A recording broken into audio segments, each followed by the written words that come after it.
এ যেন ইটের জবাব খোদ পাটকেলে ভরা। থানায় দাঁড়িয়ে সার্কেল ইন্সপেক্টরের কাছ থেকে অপমানিত হতে হয়েছিল এই বাবা মা মরা পুলিশ কনস্টেবলকে।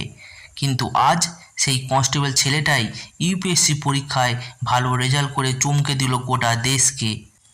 শুধু তাই নয়, একদিন যে ছেলেটা থানা থেকে অপমানিত হয়ে মাথা নিচু করে বেরিয়ে এসেছিলেন, এবার সেই ছেলেটাই আইএএস অফিসার হয়ে ওই থানাতেই মাথা উঁচু করে ঢুকতে চলেছে, যাকে দেখে স্যালুট ঠুকতে বাধ্য সেই সার্কেল ইন্সপেক্টর।